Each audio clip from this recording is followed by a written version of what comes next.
Uşaqlıqda yaslarda mərsiyə oxuyan ustad xanəndəmizin kim olduğunu bilirsiniz.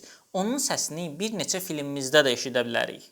Ey dil oyan göz aç, keçib ömrü cavan hani, bel bağlama cahana, vefay cahan hani.